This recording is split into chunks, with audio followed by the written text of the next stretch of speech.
But பிராமின்ஸுக்கு வந்து நாடு அவனுக்கு தேவையில்லை, நீ இந்த நாட்டினுடைய பொறுப்பு எல்லாத்தையும் வச்சுக்கோ, மனு தர்மத்தை சொல்லு அப்படின்னு சொன்னால் பிராமின் அக்செப்ட் பண்ணுவான்னு கேட்டால் டெஃபினட்டாக அக்செப்ட் பண்ண மாட்டான். ஏன்னு சொன்னால் ஒரு நாட்டில் வந்து ஒரு நாடாக மாறிடுச்சுங்கிறப்ப அந்த நாட்டில் உழைக்கின்றதுக்கு மக்கள் வேணும், தெருக்கூட்டத்துக்கு மக்கள் வேணும், ரோடு போடுறதுக்கு மக்கள் வேணும், கக்கூஸ் எடுக்கிறதுக்கு மக்கள் வேணும். இதெல்லாம் இருந்தால் தான் ஒரு நாடு. அப்போ இந்த நாட்டில் இது செய்கிறதுக்கெல்லாம் பாப்பா அந்த நாட்டுக்கு வருவானா அப்படின்னு கேட்டால் நிச்சயமாக அவன் வரமாட்டான்.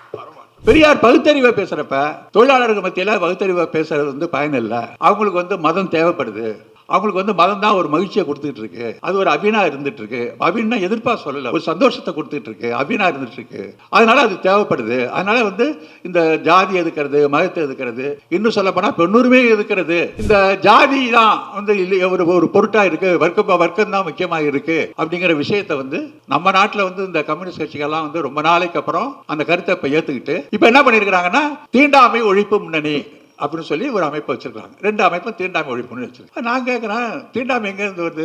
ஜாதியிலேருந்து தானே வருது. இவ்வளோ ஒரு புரட்சிகர இயக்கம் நீங்கள் ஏன் ஜாதி ஒழிப்பு முன்னணி வைக்கக்கூடாது? இடபிள்யூஎஸ் உயர் ஜாதி ஏழைகளுக்கு தனி இடஒதுக்கீடு நாடாளுமன்றத்தில் கொண்டு வந்தப்ப அதை ஓடி போய் ஆதரித்தது சிபிஎம். ரங்கராஜன் அதை போய் இந்த இதை ஆதரிக்கிறோம், இது வந்து உயர் ஜாதி ஏழைகள்லாம் ரொம்ப பாதிக்கப்படுறாங்க, அவங்கெல்லாம் ஒரு ப்ராலிட்டரி பீப்புள் அப்படின்னு சொல்லி அவர் படிக்க ஆரம்பிச்சோன்ன உன்னை இவங்க கனிமொழி ஓடி போய் பக்கத்தில் நின்று என்னங்க இது அநியாயம், இப்படி பேசுறீங்களே, நியாயமானு பதறாங்க. இந்த அரசாங்க பியூரோக்ராட்டிக் சட்டமைப்பு அப்படிங்கிறது வந்து எஃபெக்டிவான மக்களுக்கான டெலிவரியை செய்யலை அப்படிங்கிறத இந்த அரசாங்கம் ரெகக்னைஸ் பண்ணிட்டு இந்த அட்மினிஸ்ட்ரேட்டிவ் ஸ்ட்ரக்சருக்குள்ள கொண்டு போகாம அந்த அதிகாரிகளை மக்களிடம் கொண்டு போய் டெலிவர் பண்ண வச்சது அப்படிங்கிறது திராவிட மாடல் ஆட்சியினுடைய மற்றொரு யூனிட். இனப்படுகொலையாளன் என்று சொல்லி கைது வாரண்ட் பிறப்பிக்கப்பட்ட சர்வதேச நீதிமன்றத்தால் பிறப்பிக்கப்பட்ட ஒரு மனிதரை மோடி அவசரமாக 10 நாள் இடைவெளி சந்திப்பில் போய் அவரை பார்க்கிறார். ஹமாஸ் இயக்கம் முதலாக இஸ்ரேல் மீது தாக்குதல் நடத்தியது, ஹமாஸ் இயக்க பயங்கரவாதிகள் என்று ஹமாஸ் இயக்கத்தை அவர் தாக்கி பேசினாரே தவிர பாலஸ்தீனத்தில் 65,000 பேரை இனப்படுகொலை செய்த அந்த இஸ்ரேலை தாக்கி ஒரு வார்த்தை கூட அவர் பேசவில்லை. இப்படிப்பட்ட ஒரு நிலையில்தான் அவர் சந்தித்த அடுத்த நாளிலிருந்து அமெரிக்காவும் இஸ்ரேலும் சேர்ந்து இந்த போரை தொடக்கி விட்டன. நாட்டில் இன்றைக்கு நடந்து கொண்டிருக்கிற இந்த பிரச்சனையில் மோடி அமெரிக்காவின் பக்கம் எப்படி அடிபணிந்து கிடக்கிறார் அப்படிங்கிற ஒரு கேள்வி இருந்தாலும் இது ஒரு மேற்காசிய நாடுகளுக்குள்ள இருக்கிற ஒரு சிக்கல்ல ஆசியாவில் மிகப்பெரிய மக்கள் தொகை கொண்ட ஒரு நாட்டினுடைய பிரதமர் உண்மையிலே இந்த நாட்டுக்கு பெருமை சேர்க்க வேண்டும் என்று சொன்னால் இந்த பிரச்சனையை தீர்ப்பதற்கான ஒரு சமாதான தூதுவராக அவர் விளங்கி இருக்க வேண்டும். கடந்த காலத்தில் நேரு பிரதமராக இருந்தபோது இப்படிப்பட்ட சர்வதேச பிரச்சனைகளில் தலையிட்டு பஞ்சசீல கொள்கை போன்ற கொள்கைகளை உருவாக்கி இந்தியாவினுடைய கௌரவத்தை சர்வதேச அளவுக்கு உயர்த்தியவர்கள் நேரு போன்ற தலைவர்கள். அந்த நேரு குடும்பத்தை குற்றஞ்சாட்டிக்கிட்டு நேரு தான் நாட்டை கெடுத்தான்னு சொல்லிக்கிட்டு பதவிக்கு வந்த ஒரு ஆள் இன்றைக்கு ஒரு வலைப்பு நிலையில் சிக்கிக்கொண்டு நடுநிலை கூட வகிக்க முடியாமல், பிரச்சனை தீர்க்க இருக்கட்டும், நடுநிலைமை கூட வகிக்க முடியாத ஒரு நிலைக்கு தள்ளப்பட்டு இன்றைக்கு இந்தியாவிற்கு அந்த சிக்கலை கொண்டு வந்து இந்த கேஸ் சிலிண்டர் வரலும் அந்த இந்தியாவுக்கு அந்த பிரச்சனையை கொண்டு வந்து சேர்த்ததற்கு இந்தியாவினுடைய வெளியுறவு கல்வியினுடைய டோட்டல் ஃபெயிலியர் தான் இருக்கார், முழுமையான ஒரு தோல்வி. ஒரு விஷயத்திலேருந்து நான் ஆரம்பிக்கலான்னு பார்க்குறேன். தோழர் அருண்கோமதி வந்து இஸ்ரேலுக்கும் இந்தியாவுக்கும் மோடி ஆட்சிக்கும் இல்லை நெருக்கமான தொடர்பில் சொன்ன ஒரு செய்தி, ஜனநாயகத்திற்கு 2 பேரும் வந்து விரோதியாக இருக்கிறாங்க அப்படிங்கிற ஒரு செய்தியை வந்து அவர் சொன்னார். ஆனால் அதை விட முக்கியமான ஒரு செய்தியாக சொல்ல வேணும் அப்படின்னு சொன்னீங்கன்னா, இஸ்ரேலினுடைய ஜீவிசம், அந்த யூத இனவாதம் இருக்குல்ல, அதுக்கு பேர் ஜீவிஷ் கொள்கை அப்படின்னு அவங்க சொல்கிறாங்க. இந்த ஜீவிசம் அப்படிங்கிறது வந்து இஸ்லாமியர்களுக்கு முஸ்லீம்களுக்கு வெறுப்பை கக்கக்கூடிய ஒரு கொள்கை, அடிப்படையாக ஜீவிசம். அவங்க என்ன சொல்கிறாங்கன்னா, அந்த ஜீவிசம் அப்படிங்கிற அந்த வார்த்தை பைபிளில் உள்ள ஜெருசலத்தை குறிக்குது. அதனால் பாலஸ்தீனத்தில் இருக்கிற அந்த ஜெருசலம்ங்கிறது யூதர்களுக்கு சொந்தமானது அப்படிங்கிற ஒரு மதத்தின் பார்வையில் தான் அவன் இஸ்ரேல் நாட்டு பாலஸ்தீனத்துக்கு சொந்தம் கொண்டாடுச்சு. அந்த அடிப்படையில் ஜீவிசம் அப்படிங்கிறது கடவுளனுடைய குழந்தைகள். இங்கே எப்படி பார்ப்பான், பிரம்மாவனுடைய நிச்சயில் நான் பிறந்தேன், மனிதராக குழந்தையாக அவர்கள் பிறக்கவில்லை, பிறக்கின்ற போதே பிரம்மாவினுடைய நிச்சயிலே நான் பிறந்தேன் என்று கடவுளின் குழந்தையாக இவர்கள் எப்படி சொந்தம் கொண்டாடுகிறார்களோ அதை போல அவர்களும் யூதர்களும் நாங்கள் கடவுளின் குழந்தைகள் என்று சொந்தம் கொண்டாடி ஏனைய மக்களை தாங்கள் மட்டும்தான் கடவுளின் குழந்தை என்று சொல்லுகிற போது ஏனைய மக்கள் மீது ஒரு பாகுபாடு திணிக்கப்படுகிறது. அந்த பாகுபாடின் அடிப்படையில் இருவருக்கும் பொதுவான எதிரிகள் அரபுகள், இஸ்லாமியர்கள் என்ற அடிப்படையில் தான் இந்த உறவு கட்டமைக்கப்படுகிறது. மோடிக்கும் அதான் ஓடி போய் விழுந்தடிச்சு அவர் செய்கிறார். இஸ்ரேலுக்கு இந்த மோடி இப்போ போயிருக்க வேண்டிய அவசியம் இல்லை. மோடியை உடைய உதவி அங்கே நெதன்யாகுவுக்கு அவர் தேவைப்படுது. அவர் அங்கே தனிமைப்பட்டு நிற்கிறாரு. காசாவில் நடந்த மிகப்பெரிய இனப்படுகொலையில் உலக சர்வதேச நீதிமன்றம் இஸ்ரேலுடைய அதிபர் நெதன்யாகுவை இனப்படுகொலை செய்தவர் என்று குற்றம் சாட்டி அவரை கைது செய்வதற்கு வாரண்ட் பிறப்பித்திருக்கிறது சர்வதேச நீதிமன்றம். இனப்படுகொலையாளன் என்று சொல்லி கைது வாரண்ட் பிறப்பிக்கப்பட்ட சர்வதேச நீதிமன்றத்தால் பிறப்பிக்கப்பட்ட ஒரு மனிதரை மோடி அவசரமாக 10 நாள் இடைவெளி சந்திப்பில் போய் அவரை பார்க்கிறார். பார்த்துவிட்டு அவரோடு கூடி குழவுகிறார், கட்டிப்பிடிக்கிறார். ஒப்பந்தங்கள் வணிக ஒப்பந்தங்கள் மட்டுமல்ல, கல்விக்கான ஒப்பந்தங்கள், வேலைவாய்ப்புக்கான ஒப்பந்தங்கள், இங்கிருந்து 50,000 பேருக்கு இஸ்ரேலிலே வேலை கொடுப்பதற்கான ஒப்பந்தங்கள், இந்த ஒப்பந்தங்கள் எல்லாம் போடப்படுகிறது. அங்கே பேசிய மோடி ஹமாஸ் இயக்கம் முதலாக இஸ்ரேல் மீது தாக்குதல் நடத்தியது, ஹமாஸ் இயக்க பயங்கரவாதிகள் என்று ஹமாஸ் இயக்கத்தை அவர் தாக்கி பேசினாரே தவிர பாலஸ்தீனத்தில் 65,000 பேரை இனப்படுகொலை செய்த அந்த இஸ்ரேலை தாக்கி ஒரு வார்த்தை கூட அவர் பேசவில்லை. இப்படிப்பட்ட ஒரு நிலையில்தான் அவர் சந்தித்த அடுத்த நாளிலிருந்து அமெரிக்காவும் இஸ்ரேலும் சேர்ந்து இந்த போரை தொடக்கி விட்டன. இவர்கள் போட்ட அந்த நெருக்கத்தின் காரணமாக ஈரான் இந்தியா மீது உள்ள கோபத்தின் காரணமாக ஏற்கனவே ஈரானுக்கும் இந்தியாவுக்கும் இடையே நல்லுறவு பற்றியெல்லாம் அருண்கோமதி சொன்னார், மிகச்சரியான கருத்துகள். இருந்தாலும் அந்த எண்ணெய் கப்பலை எல்லாம் நான் விடமாட்டேன் என்று சொல்லுகிற அளவிற்கு ஒரு நெருக்கடியை அவர் உண்டாக்கி இருக்கிறார்.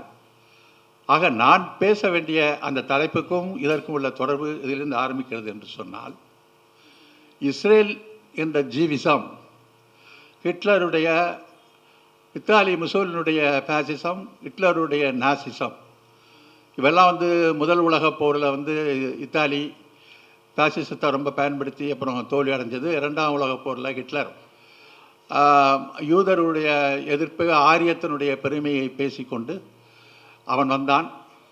அவன் முசோலினி நாட்டிலிருந்து மனைவியோடு தப்பி ஓடும்போது பொதுமக்கள் அவனை பிடித்து சுட்டு கொன்று இத்தாலிக்கு மீண்டும் கொண்டு வந்து சுவிட்சர்லாந்து நோக்கி அவன் ஓடினான்.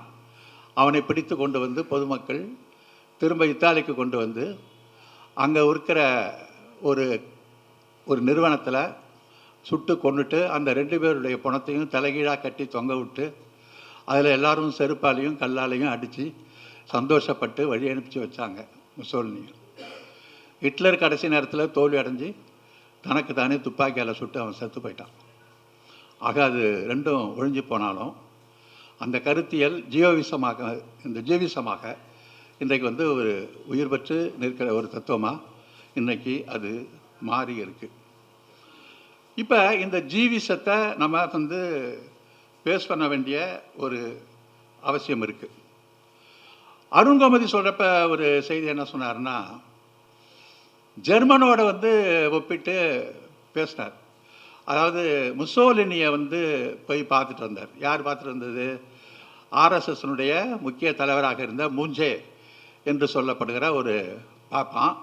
அவன் வந்து 2வது வட்டமேஜை மாநாட்டுக்கு வந்து லண்டனுக்கு போயிட்டு திரும்பி வர்றப்ப இத்தாலிக்கு பார்த்து முசோலினியை போய் பார்த்துட்டு, நீங்கள் பேசுகிற அந்த அந்த சர்வாதிகாரம், நீங்கள் பேசுகிற மற்ற நாட்டினுடைய படையெடுப்பு, நீங்கள் பேசுகிற இந்த ஒடுக்குமுறை, இவைகளின் வழியாக தான் எங்கள் நாட்டிலும் நாங்கள் வந்து இந்த அகண்ட இந்து ராஷ்டிரத்தை உருவாக்கணும், இந்துத்துவாவை உருவாக்கணும், இது ஒரு சரியான பாலிசி அப்படின்னு சொல்லி எங்கள் நாட்டுக்கு போய் உங்களை மாதிரி இராணுவ பயிற்சி பள்ளியெல்லாம் நாங்கள் ஆரம்பித்து உங்களை மாதிரியான இந்த இந்த பேசிஸ் தான் நாங்கள் பேசுவோம் அப்படின்னு சொல்லி அவன் அங்கேருந்து திரும்பி வந்து இங்கே வந்து அந்த பாசிசத்தை ஆதரித்து மாநாடு போட்டு அதற்கான இராணுவ பள்ளிகள்லாம் நடத்தி அந்த அடிப்படையில் அவங்கள ஒரு முன்னுதாரணமாக வச்சுக்கிட்டு தான் ஆர்எஸ்எஸ் வந்து தன்னுடைய செயல்பாட்டை வந்து இங்கே துவக்கி இருக்கு அப்படிங்கிற விஷயங்கள்லாம் ஆய்வுபூர்வமாக வெளிவந்திருக்கு. இத்தாலி நாட்டில் இருக்கிற அந்த நாட்டுக்கு போய் அந்த நாட்டுடைய ஆவணங்களில் பார்த்து எந்த தேதியில் வந்து முசோலியை வந்து இவன் சந்தித்தான், அப்போ இவன் வந்து என்ன அந்த லெட்டரில் அவன் எழுதி வச்சுட்டு வந்தான், எல்லாத்தையும் எடுத்து ஆவணத்தோட ஒரு 5 ஆண்டுகளுக்கு முன்பு எக்கனாமிக்கல் பொலிட்டிக்கல் வீக்கிலுங்கிற ரிசர்ச் பேப்பர் வந்து க்ளீனாக பப்ளிஷ் பண்ணியிருக்கு. ஸோ அவங்களுடைய மாடல் அப்படிங்கிறது வந்து இந்த ஃபாசிசத்தை அவங்க ஏற்றுக்கிட்டாங்க. ஆர்எஸ்எஸ் ஆரம்பத்தில் இந்த கொடி, இந்த ஸ்வஸ்தி கொடியை தான் வச்சுக்கிச்சு, அப்புறம் தான் காவி கொடி மாறினுச்சு. ஸ்வஸ்தி கொடி தான் வச்சுக்கிட்டாங்க. ஆர்எஸ்எஸ் அந்த அந்த பாசிச நாயச கொள்கை தான் முழுமையாக அவங்க வந்து ஏற்றுக்கிட்டு இருந்தாங்க. அது எதுக்குன்னு சொன்னால் இங்கே ஒரு பார்ப்பனியத்தை பரப்புவதற்கு அதை வந்து அந்த மெத்தடை வந்து அவங்க யூஸ் பண்ணாங்க. இப்போ நாசிசம், ஃபாசிசம், ஜியோனிசம் இந்த 3 தத்துவங்களோட ஈக்குவலாக நிற்கிறதுங்கிறது வந்து பிராமணிசம் அப்படிங்கிறது வந்து நிற்கிது. அந்த அந்த கோட்பாடு, அந்த கோட்பாட்டுக்கும் இந்த கோட்பாட்டையும் நம்ம வந்து எப்படி வித்தியாசப்படுத்தி பார்க்குறது அப்படின்னு சொன்னீங்கன்னா, பிராமணிசம்ங்கிறது வந்து ஒரு என்டையர்லி டிஃப்ரெண்ட். அது என்ன சொல்லுதுன்னா, நாங்கள் பிராமணர்கள், பிராமணிசம் அப்படிங்கிறவங்க இந்த உலகத்தில், இந்த உலகம் எப்போ தோன்றுச்சோ அப்பொழுதே நாங்களும் இருந்தோம். எங்களுக்கு வந்து வரலாறுங்கிறது எங்கள் வரலாறை எழுதுறதுக்கு எந்த வரலாற்று ஆசிரியர்னும் கிடையாது, எந்த வரலாற்று ஆசிரியனுக்கும் இதை பற்றி தெரியாது. வரலாற்றுக்கு அப்பாற்பட்ட காலங்காலமாக இருந்து வரக்கூடிய மனிதர்கள் நாங்கள் தான் இந்த நாட்டுக்கு மனிதர்கள். இதான் வந்து கோல்வாக்கர் வந்து அவங்க ஆரியர்களுக்கு பிராமணுக்கு சொல்கிற டெஃபனேஷன் வந்து, நாங்கள் தான் இந்த நாட்டில் வந்து மக்கள், உலகம் இருக்கிறது நாங்கள் தான் இருக்கோம், இந்த நாடு பூரா நாங்கள் தான், எங்களுக்கு பேர் கிடையாது, நாங்கள் அதுக்கு சொல்கிற வார்த்தை அனாதிகள்ங்கிறோம். அனாதிகள், துவக்கமும் கிடையாது முடிவும் இல்லாதவங்க நாங்கள் அனாதிகள். அப்போ எங்களுக்கு வந்து பேரெலாம் ஒன்றும் கிடையாது. ஆனால் எங்களுக்கு எதிர்ப்பாக சில பேர் வந்தான், நாங்கள் வந்து 2 கால் உள்ள மனிதர்கள், எங்களை எதிர்த்தவனுக்கு 2 கால் உள்ள பிராணிகள், நாங்கள் மனிதர்கள், அவர்கள் பிராணிகள், அவர்கள் பெயர் மிலேச்சர்கள், அந்த மிலேச்சர்கள் நாங்கள் இல்லை அப்படின்னு எங்களை அடையாளப்படுத்தியதற்காக ஆரியர்கள் என்று நாங்கள் சொல்லிக்கொண்டோம். ஸோ இவருடைய ஆரியனுங்கிற டெஃபனேஷன் அப்படிங்கிறது வந்து மிலேச்சர் அப்படிங்கிறவனுடைய பாகுபாட்டிலிருந்து தான் ஆரியன் பிராமின் அப்படிங்கிறதனுடைய அந்த டெஃபனேஷனை வந்து தோங்குது. அப்போ இவங்களுடைய ஆரிஜினே வந்து டிஸ்கிரிமினேஷன் தான். அடுத்து வந்து கடவுள் பிரம்மா தான் எங்களை வந்து கொண்டு வந்து படைச்சார், தலையில் படைச்சார், காலில் படைச்சார் அப்படிங்கிற ஒரு விஷயத்தை வந்து அவன் பாஸ் பண்ணிட்டான். இதில் இன்னொரு விஷயம் பார்த்தீங்கன்னா, உலகத்தில் 2 இடங்களுக்கு நாடே கிடையாது. ஒன்று வந்து யூதர்களுக்கு நாடு கிடையாது, இன்னொன்று வந்து பாப்பானுக்கு பிராமின்ஸுக்கு நாடு கிடையாது. யூதர்கள், உலகம் முழுவதும் இருக்கிற யூதர்கள் சுவிட்சர்லாந்து நாட்டில் வந்து 1 கோடி 50 மேற்பட்ட நாடுகளெல்லாம் உள்ள யூதர்கள்லாம் ஒன்றா சேர்த்து ஓன்ட்ட இருக்கிற பணத்தை வச்சு உலகம் பூரா பெரிய அறிவாளியாக வந்தான் இருந்தான். பெரிய பெரிய ஐன்ஸ்டைன்லேருந்து காரல் மார்க்ஸ்லேருந்து உலகம் பூரா இருந்த அறிஞர்கள்லாம் வந்தான் இருந்தான். உடனே உலகம் பூரா பணத்தை திரட்டி அந்த பாலஸ்தீன பகுதியில் போய் இடம் வாங்கி அங்கே வந்து ஒரு நாட்டுக்கு சொந்தம் கொண்டாடி அவன் அறிவித்தப்ப ஐக்கிய நாடு சபை ஏற்றுக்கலை, உலகத்தில் எந்த நாடும் ஏற்றுக்கலை, இந்தியா ஏற்றுக்கலை, இஸ்ரேலுங்கிற நாட்டை அவனுமே ஏற்றுக்கலை, பாலஸ்தீனத்தை மட்டும்தான் ஏற்றுக்கிட்டான். இஸ்ரேலுங்கிற ஒரு நாட்டை ஏற்றுக்கிறதுக்கே பல வருஷ காலம் போராட வேண்டியது, ரெகக்னேஷன் கிடையாது. ஆனால் இஸ்ரேலுங்கிற நாட்டை வந்து ஏற்றுக்காமல் இந்தியாவோட வந்து எந்த வித தொடர்பும் இல்லாமல் இருந்த ஒரு காலகட்டத்தில் வாஜ்பாய் பிரதமராக இருந்தபோது இஸ்ரேல் நாட்டினுடைய வெளியுறவுத்துறை அமைச்சராக இருந்த ஒருவர் ஒரு பொய்யான பாஸ்போர்ட்டை எடுத்துக்கிட்டு வேற ஒரு பேரில் அவர் அந்த அளவு ஒற்றை கண் உள்ள ஒரு ஆள், ஒரு கண்ணுக்கு இது போட்டிருப்பான், மோபடி போட்டிருப்பான், ஒரு கண் திட்டம், ஒரு பொய்யான பேரில் ஒரு பொய்யான பாஸ்போர்ட் எடுத்து இந்தியாவுக்கு வந்து பம்பாயில் வாஜ்பாயை சந்தித்து பேசிட்டு போனார் அதாவது உறவுகள் இல்லாதப்பயே இந்த உறவுங்கிறது அவங்களுக்குள்ள இருந்திருக்கு. அப்போ இந்த உறவுங்கிறது வந்து பார்ப்பனியத்திற்கும் ஜீவிசத்துக்கும் உள்ள ஒரு நெருக்கமான உறவாக பார்க்க முடியும். இந்த பிராமினிசம் எப்படி, how to operate this Brahminism, ஏன்னா நான் திராவிடனிசத்துக்கு வரணும்னா I have to discuss about Brahminism. How இந்த பிராமினிசத்தை வந்து திராவிடனிசம் எப்படி ஹேண்டில் பண்ணுச்சு, அது எப்படி இன்றைக்கி ஒரு யூனிக்கான ஒரு நிலைக்கு வந்து நிற்கிது அப்படிங்கிற ஒரு அனாலிசிஸ்க்கு நம்ம போகிறப்ப, அப்போ எதிரிகளை வந்து எப்படி வந்து பிராமணிசத்தை வந்து திராவிடனிசம் வந்து எப்படி ஹேண்டில் பண்ணுச்சு அப்படிங்கிற ஒரு வரலாற்று நிகழ்வை வந்து நம்ம வந்து பார்க்க வேண்டிய அவசியம் இருக்குது. அப்போ இவன் வந்து என்ன பண்ணான்னா, பிராமினுடையதுன்னா நாடு கிடையாது, அவனாலும் பண்ணால் யோக்கியம், அவன் தனக்குன்னு ஒரு நாடு வாங்கணுங்கிறதுக்காக எல்லா முயற்சியும் குறுக்கு வழியில் பண்ணி நாட்டை அமைச்சுக்கிட்டான். பட் பிராமின்ஸுக்கு வந்து நாடு அவனுக்கு தேவையில்லை. நாளைக்கே நீங்கள் வந்து ஒரு பிராமினுக்கு வந்து ஒரு கருவட் பண்ணி ஒரு நாடு எடுத்து ஈழத்தமிழர்கள் நாடு கேட்குற மாதிரி பிராமின்ஸில் வந்து ஒரு நாடை கொடுத்து இந்த நாட்டை வந்து நீ நிர்வாகம் பண்ணு, நீ இந்த நாட்டினுடைய பொறுப்பு எல்லாத்தையும் நீ வச்சுக்கோ, மனு தர்மத்தை சொல்லு அப்படின்னு சொன்னால் பிராமின் அக்செப்ட் பண்ணுவான்னு கேட்டால் டெஃபினட்டாக அக்செப்ட் பண்ண மாட்டான். ஏன்னு சொன்னால், ஒரு நாட்டில் வந்து ஒரு நாடாக மாறிடுச்சுங்கிறப்ப அந்த நாட்டில் உழைக்கின்றதுக்கு மக்கள் வேணும், தெருக்கூட்டத்துக்கு மக்கள் வேணும், ரோடு போடுறதுக்கு மக்கள் வேணும், கக்கூஸ் எடுக்கிறதுக்கு மக்கள் வேணும். இதெல்லாம் இருந்தால் தான் ஒரு நாடு. அப்போ இந்த நாட்டில் இதை செய்கிறதுக்கெல்லாம் பாப்பா அந்த நாட்டுக்கு வருவானா அப்படின்னு கேட்டால் நிச்சயமாக அவன் வரமாட்டான். ஸோ அவன் வந்து டெஃபினட்டாக ஒரு நாட்டு தயாரிக்க தயாராக இல்லை. அப்போ அவன் என்ன செய்கிறான்னு சொன்னால், நமக்கு நாடு வேணாம், ஆனால் இருக்கிற நாட்டை நம்ம தான் மாற்றிக்கணும். அதுக்கு என்னென்ன செய்யணும், தட் இஸ் அவங்களுடைய ஸ்ட்ராட்டஜி. இது மன்னர்கள் காலத்திலிருந்து, எந்த மன்னர்கள் ஆட்சி செய்த காலத்தில் இருந்தாலும் மன்னர் இருப்பார், ஆனால் அவரை பூரா வேலை வாங்குறது பூரா இவன் தான் செஞ்சுட்டு இருந்தான். இதுக்கு ஏராளமான வழிகள் இருக்குது, வரலாறுகள் இருக்குது. தனக்கு எதிராக போன மன்னர்கள் எல்லாம் பார்ப்பனர்கள் எப்படி சரி செய்து கொலை செய்தார்கள், திராவிடர் விடுதலை கழகம் அது புத்தகமாக போட்டிருக்கு. சென்னை தேராய நடந்த மாநாட்டில் அதை நூலாகவே நம்ம வெளியிட்டிருக்கோம். அதை பார்த்தாவே தெரியும், எந்தெந்த மன்னர் ஆட்சியில் எப்படி சரி செஞ்சு அவன் கொலை பண்ணிக்கிட்டே வந்தான் எல்லாத்துக்கும். ஏன் பல மன்னர்கள் கொலை பண்ணுவதற்கே பாப்பானை பயன்படுத்துகிறான். ஏன் விஷயம் சொன்னால், மனு தர்மத்தில் பாப்பான் கொலை பண்ணால் முடியை மட்டும் வெட்டினா போதும், மற்றவன் கொலை பண்ணால் தான் மன்னர் தண்டனை. அவன் கொலை பண்ணிட்டு வா, 2 முடியை தானே வெட்டி விட்டுடலாம் அப்படின்னு எல்லாமே பிராமணர் இறக்கி விட்டான் கொலைக்கு. இவன் தயாராக இருந்தான். ஸோ மன்னர்களுடைய ஆட்சிகள் பூராக தங்களுக்கான ஆட்சிகளாக நம்ம சேர சோழ பாண்டியர் காலம் வரை நடந்து கொண்டு தான் இருந்தது. அவனுக்கு நாடு தேவையில்லை. நாட்டை தன்னுடைய பாக்கெட்டுக்குள்ள, மனிதர்மத்துக்குள்ள, பூணூலில், உச்சி குடும்பிக்குள்ள அவன் வச்சுப்பான். இதுதான் வந்து பிராமணியத்துடைய அணுகுமுறை. அதே தான் இன்றைக்கி நடந்துட்டுருக்கு. இன்றைக்கி அந்த பிஜேபிலாம் பார்த்தீங்கன்னா கூட பின்னாடி இருந்து இயக்கிறது போகிறது பூரா எல்லாம் அவங்க தான் செய்கிறாங்க. இங்கே நம்மளாம் வந்து வெளில வந்து அடிச்சிட்ருக்கான், இந்த முஸ்லிம் சொல்லி அடிச்சிட்ருக்கான். ஆக இந்த இந்த பார்ப்பனிசை வந்து எப்படி வந்து அடையாளம் காணப்பட்டது, இது எப்படி வந்து திராவிடம் வந்து சந்திச்சுது அப்படிங்கிற ஒரு பாயிண்ட்டுக்கு வந்து நம்ம வர வேண்டிய விஷயமா இருக்குது. இந்த பிராமணிச எழுத்து வந்து கேள்வி கேட்டது முத புத்தர் தான் கேள்வி கேட்டுக்கான்னு சொன்னாங்க. அதுக்கப்புறம் அந்த இயக்கம் காணா போச்சு. அதுக்கப்புறம் வந்து யாருமே வரல. நீண்ட நெடுங்காலத்துக்கு பிறகு 1920ஆம் ஆண்டில் தான் தமிழ்நாட்டில் மட்டும்தான், கர்நாடகாவில் வந்து ஒருத்தர் இருந்தார், அது மாதிரி மகாராஷ்டிராவில் ஒருத்தர் இருந்தார், பூலே பேசினார். ஆனால் ஒரு பெரிய இயக்கமாக வெற்றிகரமாக நடத்த முடியலை. வரலாற்றில் பதிவாகி இருக்கிறார்கள். கர்நாடகாவில் ஒரு மன்னர், அவர் வந்து ஒரு ஆன்டி பிராமின் ஸ்டாண்ட் எடுத்துருக்கிறாரு, வகுப்பு வாரி இடஒதுக்கெல்லாம் போட்டிருக்கிறாரு, ஒரு இயக்கமாக இல்லை. தமிழ்நாட்டில் தான் 1920களில் தான் முதல் அதற்கான ஒரு தோல் வந்து வந்துச்சு. அது வந்து என்ன சொன்னால், பார்ப்பனர் அல்லாதார் இயக்கமாச்சு. அப்போ நடந்த டிஸ்கோர்ஸ் பிராமின் வர்சஸ் நான் பிராமின், பார்ப்பனர் அல்லாதார் அப்படிங்கிற ஒரு டிஸ்கோர்ஸ் அங்கே இருந்துச்சு. பார்ப்பனர் அல்லாதார் அப்படிங்கிற ஒரு குடையின் கீழே எல்லோருமே இன்றைக்கி இருந்தாங்க. என்ன காரணம்னு சொன்னால், அத்தனை பேருமே பாதிக்கப்பட்டவங்க.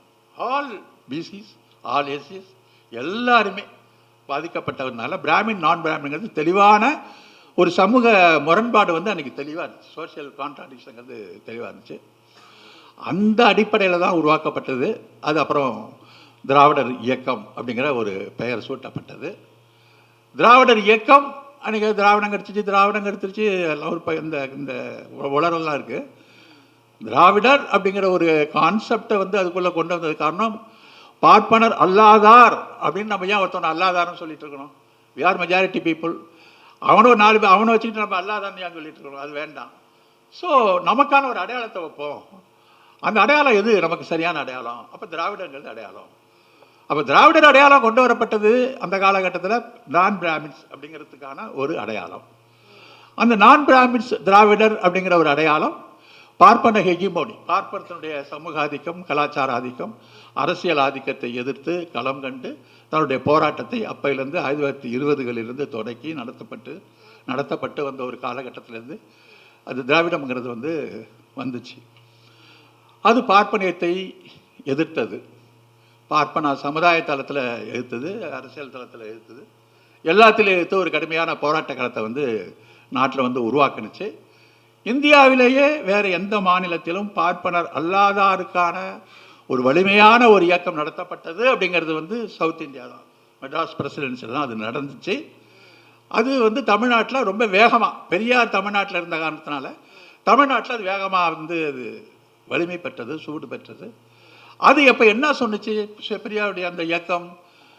அந்த திராவிட இயக்கங்கிறது திராவிட இயக்கமாக நீதி கட்சி சொல்லப்பட்டாலும் அதற்கு பின்னாடி பெரியார் அதற்கு கொடுத்த பெயர் சுயமரியாதை அப்படிங்கிற ஒரு விஷயத்தை அதில் கொண்டு வரார். அந்த சுயமரியாதை அப்படிங்கிறது பெரியார் சொல்கிறாரு, உலகத்தில் எங்கேயுமே இல்லாத ஒரு வார்த்தை, அதாவது செல்ஃப் டிக்னிட்டி. சுயராஜ்யம் கேட்டப்ப சுயராஜ்யமா சுயமரியாதையா அப்படின்னு கேட்டப்ப எனக்கு சுயமரியாதை தான். சுயமரியாதை இல்லாத ஒரு சுயராஜ்யம் ஒரு தேவையில்லை. அப்போ நேஷனலிசம், தேசியம், தேசபக்தி, இந்தியா சுதந்திர போராட்டம் அப்படிங்கிற விஷயத்தெல்லாம் பேசினாங்க. நீ தேசபக்தி இல்லை, தேசத்துக்கு இருக்க. என்னை ஒரு சுயமரியாதை உள்ள மனிதனாக அங்கீகரிக்காத எந்த ஒரு தேசமும் எனக்கு தேவையில்லை, அந்த தேசபக்தியும் எனக்கு தேவையில்லை. என்ன நீ பார்ப்பன பனியாக்களுக்கு அதிகாரத்தை கையில் எடுத்து கொடுத்துட்டு என்ன நீ ஒரு சூதரனாகவும் கீழ் மக்களாகவும் இருக்க சொல்லிட்டு நீ இது மாதிரி ஒரு விஷயத்தை நீ பேசுனீங்கன்னு சொன்னீங்கன்னா அந்த சுயராஜ்யம் சுதந்திரம் எங்களுக்கு தேவையில்லை அப்படிங்கிற ஒரு நிலைப்பாடை பெரியார் இயக்கம் அன்றைக்கி எடுத்தது. அதை தொடர்ந்து திராவிடர் அப்படிங்கிற கோட்பாடு மெல்ல மெல்ல விரிவடைஞ்சு கொண்டே போச்சு. எப்படி விரிவடைஞ்சது அப்படின்னு சொன்னீங்கன்னா, திராவிடம் அப்படின்னு சொன்னால் அது ஒரு நாடா, அது ஒரு மொழியா, அது ஒரு பண்பாடா, எல்லா கேள்வியும் இருந்துச்சு. பல பேர் திராவிடங்கிறது நாடு கேரளா, கன்னடா, கேரளா, மலையாளம் இதெல்லாம் சேர்ந்து தான் திராவிடம். அது நாடு பெரியார் கேட்டார், கேரளாவுக்கு அடை வச்சுட்டாரு, கன்னடத்துக்கு அடை வச்சுட்டாரு. அதுக்கெல்லாம் நம்ம நிறைய விளக்கம் சொல்லிட்டோம். அப்போ எல்லா மாநிலங்களும் ஒன்றா சேர்ந்து இருந்துச்சு, அதனால் எல்லாம் ஒன்றா சேர்க்கறதுனால அந்த திராவிடங்கிற பேர் வச்சார். அந்த திராவிடங்கிறது வடமொழியான்னு கேட்டால், ஆமாம் வடமொழியாக இருந்துட்டு போட்டோம். எனக்கு நான் திராவிடன்னு பேர் வைக்காட்டி நான் இந்த கழகத்துக்கு என்ன பேர் வச்சுருப்பேன்னா சூத்திரர் கழகம்னு வச்சுருப்பேன். அப்போ சூத்திரர் கழகங்கிற பேர் நல்லா இல்லைங்கிறதால திராவிடங்கிற பேரை தேர்ந்தெடுத்திருக்கேன். இதில் ஏதாவது உனக்கு குறை இருந்ததுன்னா பார்ப்பனர்களெல்லாம் ஒதுக்கி வைக்கிறதுக்கான ஒரு பேர் ஏதாவது இருந்தால் நீ சொல்லு, அதை நான் ஏற்றுக்கிறேன்னாரு பெரியார். ஸோ ஒரு அடையாள குறியீட்டு சொல்லுதான் அது அந்த அடையாள குறியீட்டு சொல்லு மொழி வழி மாநிலங்கள்லாம் பிரிஞ்சதுக்கு அப்புறம் தமிழ்நாட்டோட தேங்கி போச்சு. தமிழ்நாட்டோட உரிமைக்கு தான் நம்ம அதை போராடுறோம். அப்போ தமிழ்நாடுங்கிறது ஒரு திராவிட மாடல் அப்படிங்கிற ஒரு எல்லையில் நம்ம இன்றைக்கி நிற்கிறோம் அப்படிங்கிறது ஒரு இன்ட்ரோடக்ஷனாக நான் சொல்லிடுறேன். அடுத்து ஹவு இட் இஸ் டிஃப்ரெண்ட், இது எப்படி ஒரு யூனிக்காக நிற்குது திராவிட மாடல் அப்படிங்கிற ஒரு விஷயத்தை கொஞ்சம் நம்ம பேச வேண்டியிருக்கு. இப்போ ஒரு கதையை சொல்கிறோம். ஒரு புல்லாங்குழல் இருக்குது, அந்த புல்லாங்குழலுக்கு 3 குழந்தைகள் போட்டிடுறாங்க. அந்த ஒரு குழந்தை கேட்குது, நான் புல்லாங்குழலை என்னை வாழ்நாளில் பார்த்ததில்லை, இது எனக்கு கொடுக்கணும் அப்படின்னு கேட்குது. இன்னொரு குழந்தை கேட்குது, எனக்கு புல்லாங்குழல் வாசிக்க தெரியும், அதை எனக்கு கொடுங்கன்னு கேட்குது. இன்னொரு குழந்தை கேட்குது, எனக்கு புல்லாங்குழல் வாங்கிறதுக்கு கையில் காசு இல்லை, எனக்கு கொடுங்கன்னு கேட்குது. 3 பேர் கேட்குறதுல நியாயம் இருக்குது. இந்த புல்லாங்குழலை யார் கையில் கொடுக்குறது? திராவிட மாடல் என்ன செய்யும்? இது ஒரு கேள்வி. இது அமர்த்தியாசன் சொன்ன ஒரு கேள்வி.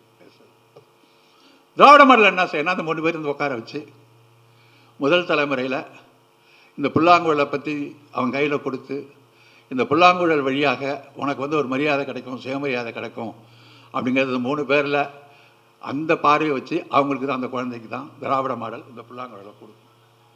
நீ எனக்கு நான் கற்றுக்கணும்னு ஆசைப்படுறவங்களுக்கோ இல்லை நான் வாங்கணும் என்னால் வாங்க முடியலங்கிறவனுக்கோ விட சமூக பார்வை, சோஷியல் ஜஸ்டிஸ் பார்வை அப்படிங்கிறது இதெல்லாம் தங்கி நிற்கிது அந்த விஷயங்களில்.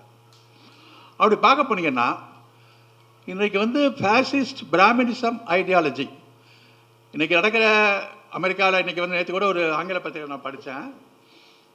இந்த இப்போ நடக்கிற இந்த சீனரி இருக்கு இல்லையா, அமெரிக்கா, ஈரான், இந்த இந்த நாடுகளுக்குள்ளே நடக்கிற விஷயத்தை வந்து அமெரிக்காவில் இருக்கிற ஒரு கன்சர்வேட்டிவ், ஒரு டாப் லெவலில் இருக்கிற ஒரு பெரிய அதிகாரி ஒருத்தர் ஒரு கருத்து வந்து பெருசாக இருக்கிறார். என்னன்னு சொன்னால், இந்த ஈரான், அமெரிக்கா, இஸ்ரேல் இது எல்லாத்துக்குள்ள சண்டை வெளி உலகத்தில் வந்து ஒரு நாடு பிடிக்கிற ஆதிக்க சண்டையாக இருந்தாலும் இதனுடைய உள்ளீடாக இருப்பது மதவெறி, மத உணர்வாக இருக்கிறது.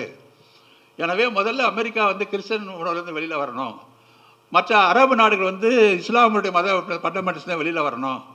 இந்த உணர்வுலேருந்து வெளிவந்து இதை வந்து ஒரு இதாக பார்க்கணுமே தவிர அந்த உள்ளுக்குள்ள இருக்கிற அந்த மத வெறி வந்து இந்த போரை நோக்கி திருத்திட்டு இருக்கிற ஒரு கருத்தை வந்து அவர் இன்னைக்கு வெளிப்படையாக பேசி இந்த அமெரிக்காவில் ஒரு பெரிய கழகத்தை உண்டாக்கிட்டு இருக்கிறார் ஒருத்தர். ஒரு கருத்து அப்படி வருது. அப்போ அது ரிலிஜனோட வந்து ஒரு சேர்ந்த ஒரு விஷயமா இருக்குது.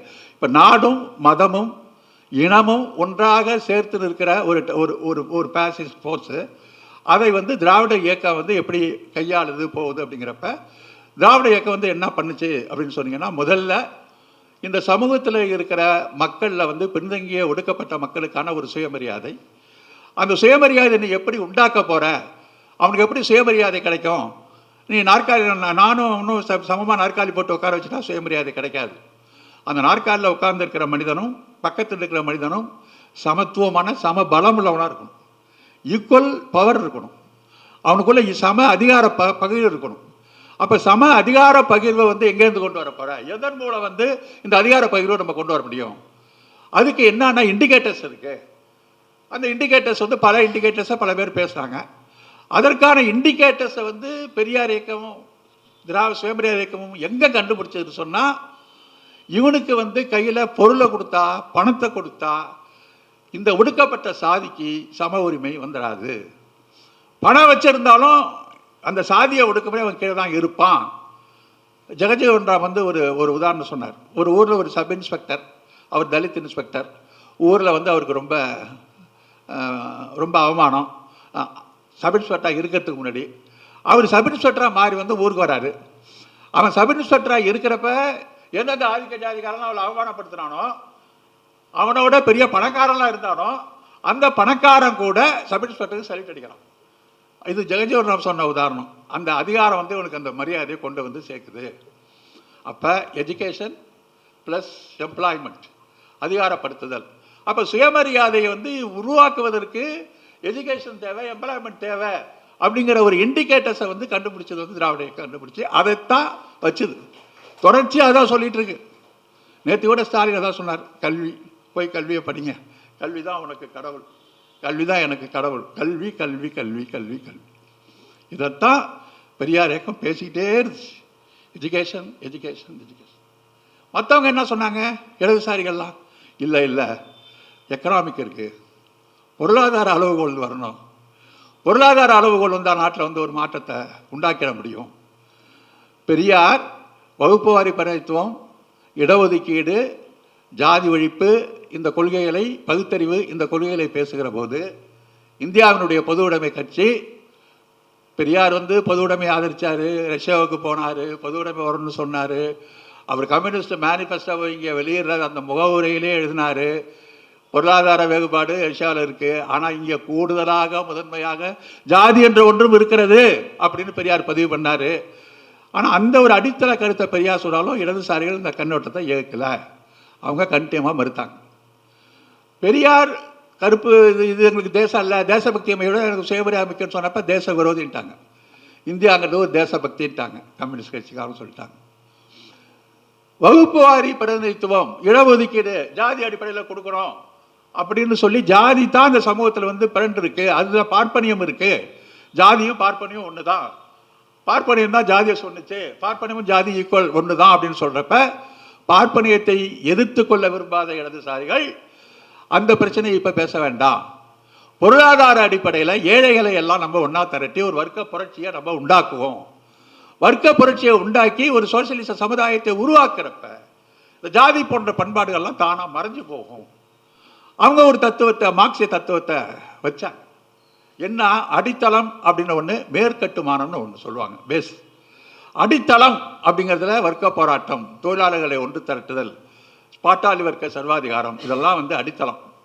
இந்த அடித்தளத்தின் மேலே அதனுடைய விளைவுகள் தான் பெண்ணுரிமை, ஜாதி இதெல்லாம் வந்து சமூக கட்டமைப்பில் இல்லை, இந்த பொருளாதார கட்டமைப்பினுடைய விளைவாக தான் அது இருக்குது. அப்போ அந்த விளைவுகளை எடுத்து நம்ம சண்டை போட்டுக்கூடாது, மேற்கட்டுமான சண்டை போடக்கூடாது. இந்த அடித்தளத்தில் இருக்கிற அந்த வர்க்க ஒற்றுமையை தான் பேசணும் அப்படின்னு அவங்க நிலைப்பாடு எடுத்தாங்க.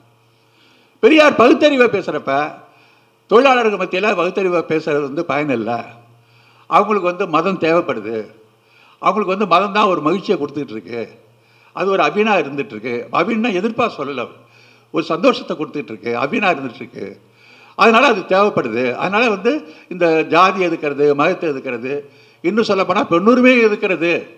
ஏன்னா ரஷ்யாவிலே மார்க்ஸ் காலத்திலேயே பெண்கள் உரிமைக்கு வந்து தனியாக இயக்கம் நடத்தணும் அப்படின்னு பல பெண் போராளிகள் மார்க்ஸ் கிட்டே எடுத்து வாதம்லாம் பண்ணியிருக்கிறாங்க. ஆனால் கம்யூனிஸ்ட் கட்சி ஒத்துக்கல. எல்லாம் தொழிலாளி வர்க்க போராட்டத்துலேயே சர்வதேசத்துக்கு ஒரே மூலிகைன்னு சொல்லுவாங்கல்ல, அது மாதிரி இதுக்கெல்லாம் வந்து ஒரே மருந்துங்கிறத மட்டும் அவங்க ஸ்டடியாக அவங்க நின்றுக்கிட்டே இருந்தாங்க. அப்போ ஜாதி அடிப்படையில் இடஒதுக்கீடுனா அது சமூகத்தில் ஜாதி பிளவு உண்டாக்கும். இடஒதுக்கீடு எப்படி கொடுக்கணும்? ஏழை பணக்காரன் பார்த்து இடஒதுக்கீடை கொடுங்க, வர்க்க அடிப்படையில் பாருங்கள், ஜாதியை பார்க்காதீங்க. மண்டல் கமிஷன் அமலாகின்ற வரையில் கம்யூனிஸ்ட் கட்சியோட நிலைப்பாடு இதுதான். அவங்க வர்க்க ஒற்றுமை பேசுகிறாங்க. எம்ஜிஆர் இங்கே பொருளாதார அடிப்படையில் பிற்படுத்தப்பட்டவரை புகுத்துறப்ப கம்யூனிஸ்ட் கட்சி அது ஆதரிச்சு 9,000 வேணா 12,000 உயர்த்து, ஆனால் கரெக்டுன்னு சொல்லிச்சு எம்ஜிஆர் சொல்லிச்சு. அப்போ பொருளாதார அடிப்படையில் தான் அது இருக்கணும் அப்படின்னு அவங்க சொன்னாங்க. இன்னொன்று சொன்னாங்க, பாட்டாளி வர்க்க சர்வாதிகாரம். ரஷ்யாவில் மட்டும் சோசியலிசம் வந்தால் போதாது, அது வந்து எல்லா நாடுகள்லேயும் தொழிலாளர்களுடைய சோசியலிச ஆட்சி வந்தால் தான் ஒரு நாட்டில் சோசியலிசத்தை நிலைநிறுத்த முடியும், இல்லாட்டி எதிர்ப்புரட்சியை வந்து தோக்கடிச்சிருவாங்க. அப்போ உலகம் முழுதும் ரஷ்யா விடுதலையா, அடுத்த பக்கத்து நாடு விடுதலையா, ஒவ்வொரு நாடும் விடுதலிச்சு பாட்டாளி வர்க்கம் பூரா ஆட்சி வரணும். சர்வாதிகாரங்கிறது பாட்டாளியோட ஆட்சி, அது டிக்டேட்டர்ஷிப் கிடையாது, அதனுடைய ஆட்சி தான். அப்போ பாட்டாளி வர்க்க சர்வாதிகாரம் அப்படிங்கிற கருத்தை அவங்க பேசிக்கிட்டு இருந்தாங்க. அப்புறம் இப்போ பாட்டாளி வர்க்க சர்வாதிகாரத்தை எல்லா கம்யூனிஸ்ட் கட்சியும், உலகத்தில் இருக்க எல்லா கம்யூனிஸ்ட் கட்சியும் கைவிட்டுருச்சு. வர்க்க போராட்டம் அப்படிங்கிறதையும் எல்லா கம்யூனிஸ்ட் கட்சியும் கைவிட்டுருச்சு. இந்த ஜாதி தான் வந்து இல்லை ஒரு பொருட்டாக இருக்குது, வர்க்கம்தான் முக்கியமாக இருக்குது அப்படிங்கிற விஷயத்தை வந்து நம்ம நாட்டில் வந்து இந்த கம்யூனிஸ்ட் கட்சிகள்லாம் வந்து ரொம்ப நாளைக்கு அப்புறம் அந்த கருத்தை இப்போ ஏற்றுக்கிட்டு இப்போ என்ன பண்ணியிருக்கிறாங்கன்னா, தீண்டாமை ஒழிப்பு முன்னணி அப்படின்னு சொல்லி ஒரு அமைப்பை வச்சுருக்காங்க. 2 அமைப்பும் தீண்டாமை ஒழிப்புன்னு வச்சுருக்காங்க. நான் கேட்குறேன், தீண்டாமை எங்கேருந்து வருது? ஜாதியிலேருந்து தானே வருது. இவ்வளோ ஒரு புரட்சிகர இயக்கம் நீங்கள் ஏன் ஜாதி ஒழிப்பு முன்னணி வைக்கக்கூடாது? ஏன் தீண்டாமைக்குள்ளே பதுங்குறீங்க? தீண்டாமை வந்து ஒழிப்புன்னு சட்டமே இருக்குது, தீண்டாமை பேசுறது குற்றம்னு சட்டமே இருக்குது. கான்ஸ்டியூஷன் இருக்கிறது நீயா வச்சுட்டு புரட்சிக்கு என்ன புரட்சி இது? அதையே ஒரு ஜாதி ஒழிப்பு நீங்கள் மாற்ற முடியாதா? ஒரு தீண்டாமைங்கிறத ஒரு ஜாதி ஒழிப்பு முன்னணிங்கிற மாற்றுறதுக்கு கூட தயாரில்லாத புரட்சியாளராகத்தான் தமிழ்நாட்டில் இன்றைக்கி இருந்துட்டுருக்கிறாங்க. இவங்க நாடாளுமன்றத்தில் போய் இன்றைக்கி 4 உறுப்பினர் இருந்தாங்கன்னா திராவிட முன்னேற்ற கழகத்தினுடைய அந்த கூட்டணியில் இருந்ததுனால தான் அவங்க போய் இன்றைக்கி இருக்குது. வேறு இந்தியாவில் நோ ரெப்ரஸன்டேஷன், எம்பி ரெப்ரஸன்டேஷன் கிடையாது. 2 பேரும் வெஸ்ட் பெங்காலில் கொஞ்சம் இருக்காங்க, அடுத்த கேரளாவில் கொஞ்சம் இருக்காங்க. அதிகம் வந்து தமிழ்நாட்டில் தான் போகிறாங்க, வெஸ்ட் பெங்கால், கேரளா, தமிழ்நாடு இருக்காங்க. இப்போ வந்து இந்த ரெப்ரஸன்டேஷனில் கேரளாவில் வந்து கம்யூனிஸ்ட் கட்சி, தமிழ்நாட்டில் வந்து திராவிட மாடல் ஆட்சி பிஜேபி எதுக்கிறதுக்கும், கேரளாவில் கம்யூனிஸ்ட் கட்சி பிஜேபியை எந்த அளவுக்கு எதுக்குது அப்படிங்கிற கேள்வி இருக்கு. இடபிள்யூஎஸ் உயர் ஜாதி ஏழைகளுக்கு தனி இடஒதுக்கீடு நாடாளுமன்றத்தில் கொண்டு வந்தப்ப அதை ஓடி போய் ஆதரித்தது சிபிஎம். ரங்கராஜன் அதை போய் இந்த இதை ஆதரிக்கிறோம், இது வந்து உயர் ஜாதி ஏழைகள்லாம் ரொம்ப பாதிக்கப்படுறாங்க, அவங்கெல்லாம் ஒரு ப்ராலிட்டரி பீப்புள் அப்படின்னு சொல்லி அவர் படிக்க ஆரம்பிச்சோன்னே உன்னை இவங்க கனிவழி ஓடி போய் பக்கத்தில் நின்றுட்டு என்னங்க இது அநியாயம், இப்படி பேசுகிறீங்களே, நியாயமானு பதறாங்க ரங்கராஜன். அவர் திரும்பி பார்க்கவே இல்லை, படிச்சுக்கிட்டே இருக்கிறாரு. அப்போ இடபிள்யூஎஸ் ஆதரித்து நீங்கள் ஓட்டு போட்டீங்க. கேரளாவில் இன்றைக்கி இடபிள்யூஎஸ் இருக்குது, உயர் ஜாதிக்காருக்கான இடஒதுக்கீடு கேரளாவில் இருக்குது. மும்மொழி திட்டம், ஹிந்தி, நீ சவுத் இந்தியா தானே, இந்தியா இப்போ தமிழ்நாட்டில் இருக்குது இல்லை, மும்மொழி திட்டத்தை நீங்கள் ஆதரிக்கிறீங்க, மும்மொழி திட்டத்தை நீங்கள் ஆதரிச்சிட்ருக்கீங்க. உங்களுக்கான கல்வி நிதி அங்கே நிறுத்தப்படலை, தமிழ்நாட்டுக்கு நிறுத்தப்பட்டிருக்கு, கேரளாவில் நிறுத்தப்படலை, நீங்கள் அதை வாங்கிட்டு இருக்கீங்க. நீட் எதிர்ப்பு, தமிழ்நாடு முதலமைச்சர் கடிதம் எழுதினார் எல்லாருக்கும், இது வந்து மாணவர்களை வடிகட்ட விஷயம் அப்படின்னு சொல்லி கடிதம் எழுதினார். அதுக்கு கேரளா ரெஸ்பாண்ட் பண்ணவும் இல்லை. நீட்டு எதிர்ப்பு இயக்கம் எதுவும் கேரளாவில் நடக்குது. முந்தா நாள் என்ன பண்ணியிருக்காங்கன்னா, நான் உட சொல்லிட்டேன் தோழரில், சபரிமலை கோயிலுக்கு பெண்களை அனுமதிப்பது அப்படிங்கிறது வந்து ஒரு அன்டச்சபிலிட்டி அப்படின்னு சந்திரசூட் தீர்ப்பு கொடுத்தார். அப்போ கேரளாவுடைய சீஃப் மினிஸ்டர் இந்த பெண்களை அனுமதிக்கணும் அப்படின்னு சொல்லி பெரிய அளவுக்கு போராட்டம் நடத்தினாங்க. பெரிய அளவுக்கு போராட்டம் நடத்தி பெரிய மதில் சுவர் எழுப்பி அரசு ஊழியர்களாக நிற்க வச்சு பெரிய மகிட போராட்டம் ரொம்ப பரிச்சயகரமாக பண்ணாங்க. நம்மலாம் ரொம்ப பாராட்டி, ஒரு கொள்கைக்காக இடதுசாரி அரசாங்கம் நிற்கிது, பெண்ணுரிமைக்காக, அதுவும் பக்தி ஏகத்தோடு நிற்கிது, ரொம்ப விஷயம் பாராட்டிலாம் எழுதும். அந்த வழக்கு இப்போ கோர்ட்டில் உச்ச நீதிமன்றத்தில் இருக்குது. 2 நாளுக்கு முன்னாடி கேரள அரசு என்ன அஃபிடவிட் போட்டிருக்குன்னு சொன்னால், நாங்கள் ஏற்கனவே எடுத்த முடிவை இப்போது திரும்ப பெற்றுக்கொள்கிறோம். பழைய பழக்க வழக்கங்கள், கலாச்சாரங்கள் இவைகளெல்லாம் கோயில்களில் அப்படியே பின்பற்ற வேண்டும், அதில் கை வைக்கக்கூடாது என்பதுதான் இப்போது எங்களுடைய கொள்கை. எனவே நாங்கள் போட்டதை வந்து நீங்கள் மறுபரிசீலனை சொல்லுங்கள் என்று நேற்று முந்தா நாள் கம்யூனிஸ்ட் கட்சி சுப்ரீம் கோர்ட்டில் வந்து அஃபிடவிட் போட்டிருக்கு. இது வந்து நான் வந்து அவங்கள குறை சொல்லலை. ஆனால் நீங்கள் சொன்ன வர்க்க போராட்டத்தை வந்தாச்சு. இப்போ வந்து வர்க்க போராட்டங்கிறது எப்படி இருக்குன்னு சொன்னால், அரசு ஊழியர்களுக்கு ஊதிய உயர்வு கேட்டு போராட்டம் நடத்துகிறது தான் இப்போ நடத்துகிற வர்க்க போராட்டம் கூடுதல் சொல்லி. ஏன்னா அந்த அரசு ஊழியர்களை வச்சா அது நடக்குது. அதையும் முதலமைச்சர் ஸ்டாலின் ஏதோ கூப்பிட்டு சரி கட்டி அதையும் கிளியர் பண்ணிட்டார். அதனால் இப்போ அந்த பிரச்சனையும் போயிடுச்சு. இப்போ வந்து இடதுசாரி என்ன கேட்குறாங்கன்னா, எங்களுக்கு வந்து பாஜக ஆட்சியை எதிர்ப்பது எவ்வளவு முக்கியமோ, இந்துத்துவ ஆட்சியை எதிர்ப்பது எங்களுக்கு எவ்வளோ முக்கியமோ அதே அளவுக்கு முக்கியம் எங்களுக்கு நாடாளுமன்ற இந்த சட்டமன்ற தொகுதியில் அதிக இடம் கேட்பதும் ஆகும். அதாவது கூடுதல் சீட்டு கேட்குறதும் இந்துத்துவ ஐடியாலஜி எதிர்ப்பும் ஒன்று தான், 2 சமந்தான் அப்படின்னு இவர் சொல்கிறார். ரைட், ரொம்ப மகிழ்ச்சியான செய்தி தான். அப்போ கூடுதல் இடம் கிடச்சி பிஜேபி நீங்கள் வலிமையாக இருக்கணும்னு சொன்னால், நீங்கள் ஒரு 50 இடத்துல தனியாக போட்டிக்கிட்டு அந்த இடத்துல வெற்றி பெற்று நீங்கள் வந்து வலிமையாக அதை எழுத்திங்கன்னா ஓகே. ஆனால் யார்கிட்ட போய் நீங்கள் கேட்டுட்டீங்க? திராவிட மாடல் ஆட்சிக்கிட்ட போய், திராவிட மாடல் தான் என்னுடைய கொள்கை என்று சொல்லி கொண்டிருக்கிற ஆட்சிக்கிட்ட போய் என்னுடைய கூடுதல் சீட்டு எனக்கு கேட்குறது அப்படிங்கிற ஒரு நிலைமைக்கு அவங்க வந்திருக்கிறாங்க. இதில் இன்னும் ஒரு பெரிய வேடிக்கை என்னென்னா, நாடாளுமன்றத்திற்கு இடதுசாரிகள் போவது என்பது நாடாளுமன்றத்தினுடைய அதிகாரத்தை கைப்பற்றுவதற்கு அல்ல. நாடாளுமன்றம் ஒரு பூர்ஷுவா அரசாங்கத்தினுடைய ஒரு சின்னம். அது ஒடுக்கப்பட்ட மக்களுக்கு இந்த நாடாளுமன்றம் பயன்படாது. இந்த நாடாளுமன்றத்துக்குள்ளே போய் இந்த நாடாளுமன்றம் ஒடுக்கப்பட்ட உழைக்கின்ற மக்களுக்கு பயன்படாது என்பதை அம்பலப்படுத்துவதற்குத்தான் நாங்கள் நாடாளுமன்றத்திற்கே போனோம் அப்படிங்கிறது புரட்சியாளருடைய ஸ்ட்ராட்டஜி. அதுக்கு அம்பலப்படுத்துறதுக்கு போனவங்க, நாடாளுமன்றத்தை அம்பலப்படுத்துறதுக்கும் சட்டமன்றத்தை அம்பலப்படுத்துறதுக்கும் போனவங்க, சட்டமன்றத்தில் எனக்கு எனக்கு கூடுதலாக சீட்டு கொடுத்தா தான் நிற்பேன்னு சொன்னால், இது எந்த ஐடியாலஜி எங்கே போய் நிற்குது அப்படிங்கிற ஒரு கேள்வியை நம்ம வந்து எழுப்ப வேண்டிய அவசியம்.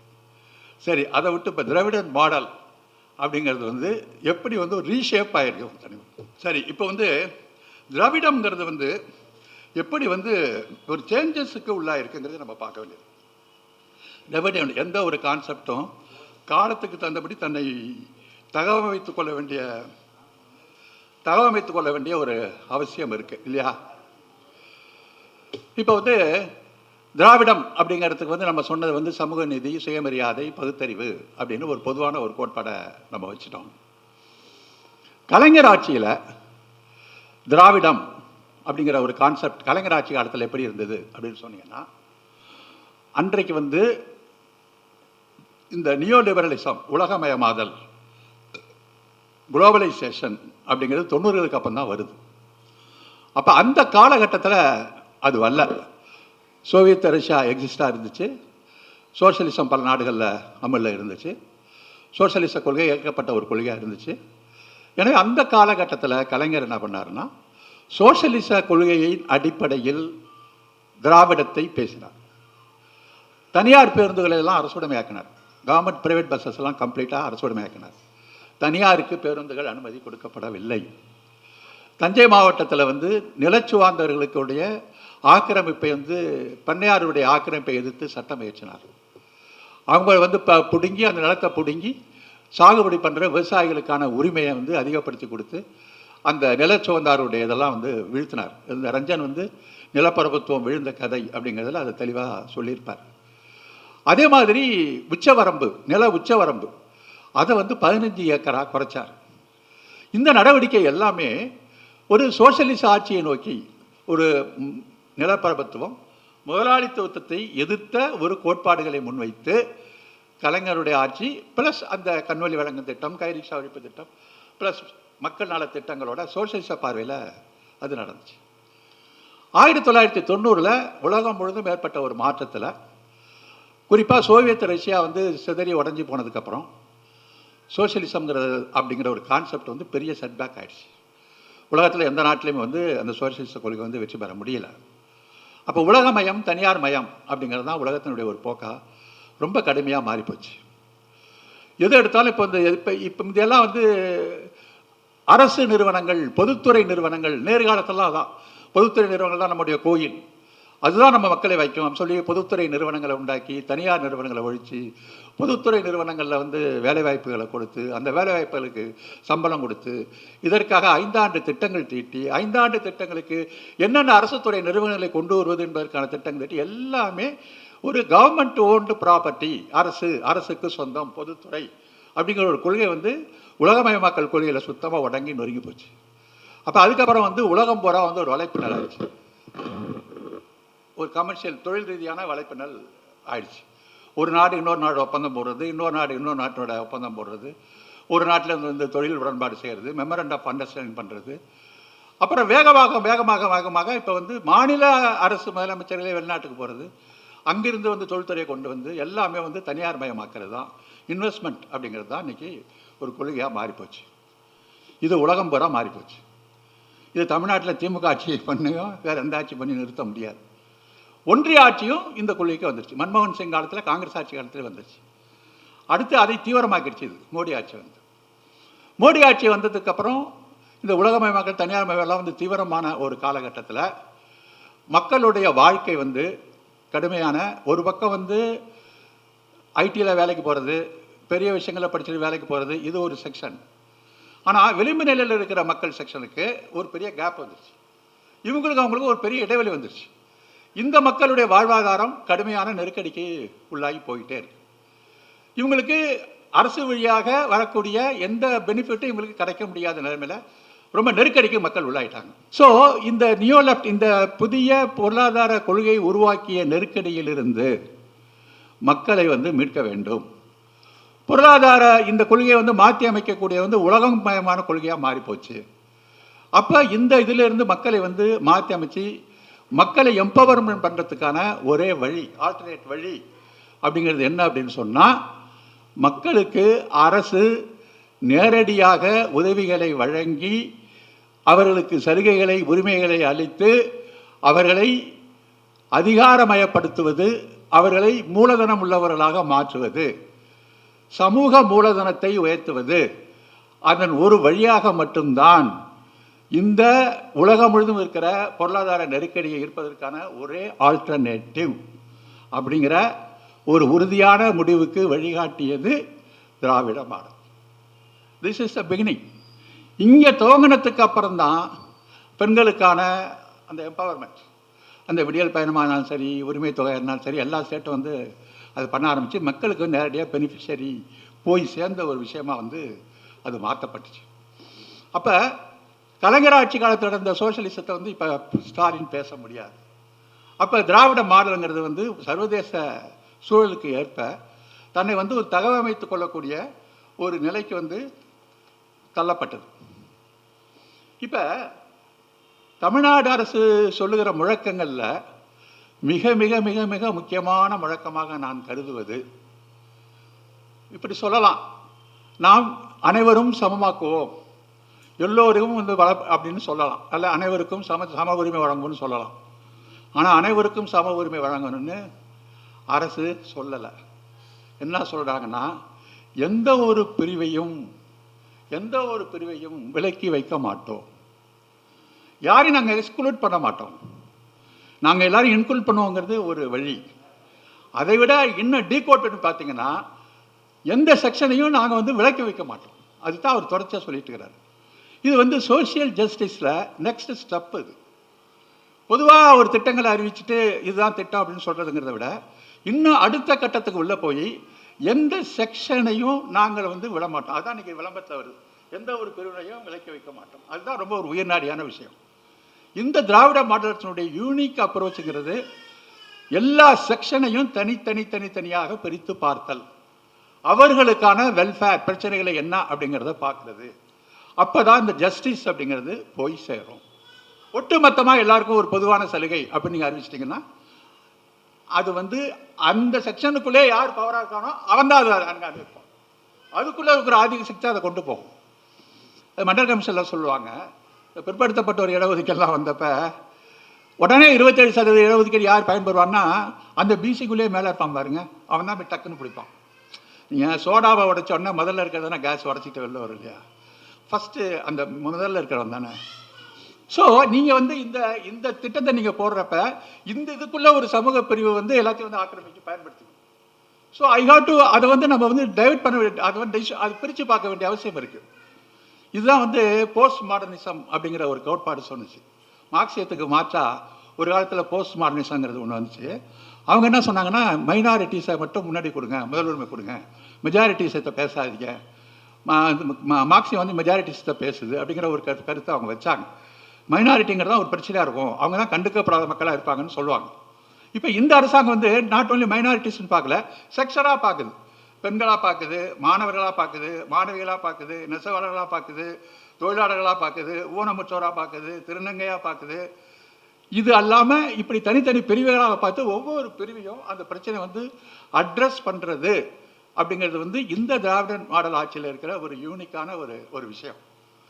இந்த அட்ரஸ் பண்ணுற விஷயத்தில் வந்து ரெண்டாவது விஷயம் வந்து டெலிவரன்ஸ். எப்படி வந்து டெலிவர் ஆகுது மக்களுக்கு. பொதுவாக ஒரு அரசாங்கத்தினுடைய நிர்வாக கட்டமைப்பு இருக்கிற மிகப்பெரிய பலவீனம் என்ன அப்படின்னு சொன்னீங்கன்னா, ஒரு தாசில்தார் ஆஃபீஸுக்கு மனு போடுறீங்க, ஒரு கலெக்டர் ஆஃபீஸுக்கு மனு போடுறீங்க, ஒரு ரெவென்யூக்கு மனு போடுறீங்க. அந்த நீங்கள் மனுவை போட்டுட்டிங்கன்னா வருஷ கணக்கில் அதுக்காக காத்துக்கிட்டு நீங்கள் உட்காந்துருக்கணும். அந்த ரெவென்யூ கிளார்க்குக்கு அவன்கிட்ட போய் நீ பண்ணி கொடுங்கன்னு சொல்லி அவன் லஞ்சம் வாங்குவான். அந்த காசை அவன்கிட்ட கொடுக்கணும். அந்த லஞ்சம் வாங்குகிற காசை வச்சுக்கிட்டு ஒரு கட்டத்துக்கு மேலே வேலை செய்ய முடியல, அவன் திருப்பி கொடுப்பான். இதெல்லாம் வந்து நடந்துட்டு இருக்கிற விஷயம். அதாவது இந்த அரசாங்க பியூரோக்ராட்டிக் சட்டமைப்பு அப்படிங்கிறது வந்து எஃபெக்டிவான மக்களுக்கான டெலிவரியே செய்யலை அப்படிங்கிறத இந்த அரசாங்கம் ரெகக்னைஸ் பண்ணிக்கிட்டு இந்த அட்மினிஸ்ட்ரேட்டிவ் ஸ்ட்ரக்சருக்குள்ளே கொண்டு போகாமல் அந்த அதிகாரிகளை மக்களிடம் கொண்டு போய் டெலிவர் பண்ண வச்சது அப்படிங்கிறது திராவிட மாடல் ஆட்சியினுடைய மற்றொரு யூனிக்.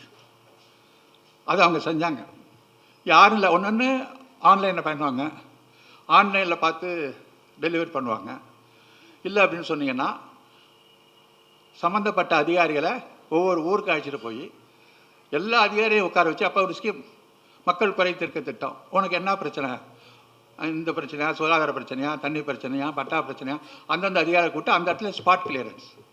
இது வந்து ஆஃபீஸ் செக்ரட்டரியேட்டுக்கு போவோன்னா, ரெவன்யூ ஆஃபீஸுக்கு போவோன்னா, கலெக்டர் ஆஃபீஸுக்கு போவோன்னா, அது மாதிரி அது கொண்டு போனாங்க.